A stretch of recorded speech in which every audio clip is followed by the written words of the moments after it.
రాష్ట్ర వైఎస్ఆర్సీపీ యువజన అధికార ప్రతినిధిగా చిదెల్లా కిషన్ ఎమ్మెల్సీ చంద్రశేఖర్ రెడ్డి సహాయంతో ఎంపిక చేయబడ్డ సందర్భంగా కిషన్ భారీ ఎత్తున తన మిత్రులతో కలిసి ఎమ్మెల్సీ చంద్రశేఖర్ రెడ్డికి కృతజ్ఞత సన్మానం చేయడం జరిగింది. ఈ సందర్భంగా కిషన్ మాట్లాడుతూ చంద్రశేఖర్ రెడ్డి లాంటి మంచి వ్యక్తి నాయకత్వంలో పనిచేయడం ఆనందంగా ఉందని అన్నారు. చంద్రశేఖర్ రెడ్డిని 2029లో ఎమ్మెల్సీఏగా గెలిపించుకుంటామని అన్నారు.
వైఎస్ఆర్సీపీ ప్రారంభమైనప్పటి నుంచి కూడా జగన్మోహన్ రెడ్డి గారి చరిష్మా మీద, జగన్మోహన్ రెడ్డి గారి మీద అభిమానంతో ఈరోజు ప్రతి ఇంట్లో కూడా ఒక అభిమాని వైఎస్ రాజశేఖర రెడ్డి గారి వల్ల కావచ్చు, జగన్మోహన్ రెడ్డి గారి వల్ల కావచ్చు, ప్రతి దగ్గర ఆయన అభిమానులు కానీ అట్లా గుండెల్లో పెట్టుకుని చూసుకునే వాళ్ళు చాలామంది ఉన్నారు.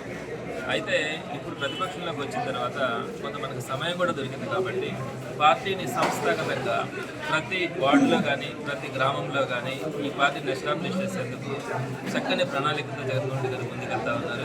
ఇందులో భాగంగా అన్ని అనుబంధ సంఘాలకు కూడా అన్ని రకాలైనటువంటి కమిటీలు, వార్డు కమిటీలు కానీ, నగర కమిటీలు కానీ, జిల్లా కమిటీలు కానీ, రాష్ట్ర కమిటీలు కానీ, వీటన్నింటినీ కూడా 29 అనుబంధ సంఘాలకి, అలానే పార్టీలకి, వీటన్నింటినీ కూడా గ్రామ స్థాయి నుంచి రాష్ట్ర స్థాయి వరకు కమిటీలను చక్కగా వేయడం కూడా జగన్మోహన్ రెడ్డి గారు చేస్తున్నటువంటి ప్రక్రియ. ఇందులో భాగంగా నెల్లూరు నగరంలో మొదటి నుంచి కూడా పార్టీని నమ్ముకొని చక్కగా పనిచేసేటువంటి వారందరికీ కూడా వారిని గౌరవిస్తూ కొన్ని పదవులు కూడా ఇవ్వడం కూడా జరుగుతుంది. ఇందులో మొదటగా చెప్పాలి అంటే కిషన్ మంచి యాక్టివ్గా ఉంటాడు. పార్టీ అంటే జగన్మోహన్ రెడ్డి గారు అన్న ఒక లాయల్టీ అన్నది మొదటి నుంచి కూడా కనిపిస్తుంది. మొన్న ఎలక్షన్స్లో కూడా ఖలీల్ అహ్మద్ కంటెస్ట్ చేస్తూ ఉన్నప్పుడు తనకి చేతనైనంతగా మీటింగులు పెట్టడం కానీ, గ్యాదరింగ్స్ కానీ, ఆ కమ్యూనిటీలో కానీ, మొత్తం ప్రజల్లో కానీ, యువతలో కానీ తను చేసినటువంటి ప్రత్యక్షంగా కూడా చూశాను.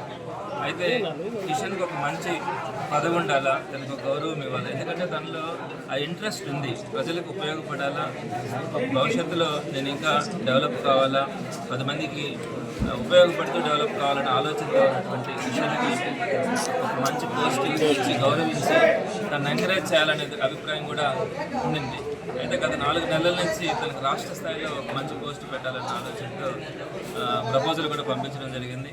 మరి అందులో భాగంగా యువజన విభాగానికి సంబంధించి అంటే ఉన్నటువంటి 29 విభాగాల్లో యువజన విభాగం అన్నది అత్యంత కీలకమైనది. ఎందుకంటే అక్కడే వాళ్ళలో ఉన్నటువంటి ఆ షార్ప్నెస్ కానీ, ఒక నాయకులుగా ఎదగాలనే తపన ఆ యువజన విభాగంలోనే ప్రారంభమవుతుంది. ఈరోజు ఎవరైనా కూడా రాజకీయ నాయకులు ఎదుగుతారంటే యువజన విభాగంలో వాళ్ళు చక్కగా పనిచేస్తుంటేనే వాళ్ళు ఆ స్థాయికి రాగలరు. మరి యువజన విభాగంలో నిస్వార్థంగా పనిచేసేటువంటి మనసు కూడా ఉంటుంది.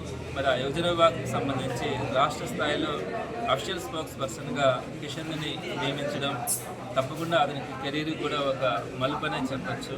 అతనికి ఇంకా భవిష్యత్తులో మంచి స్థాయికి రావాలని మనస్ఫూర్తిగా కోరుకుంటున్నాను.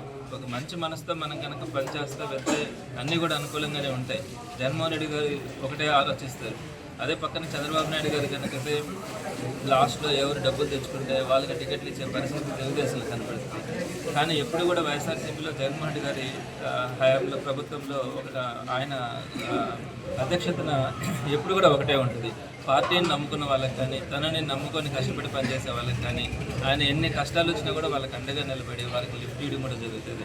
అందులో భాగంగా ఈరోజు కష్టపడి పనిచేసే వాళ్ళందరినీ కూడా భవిష్యత్తులో మంచి స్థాయిలో కూడా చూడడం జరుగుతుంది.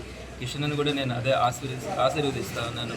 చక్కగా పనిచేసి ప్రజలకు అందరికీ కూడా ఉపయోగపడతా భవిష్యత్తులో మరిన్ని మంచి ఉన్నత పదవులు అధిరోహించాలని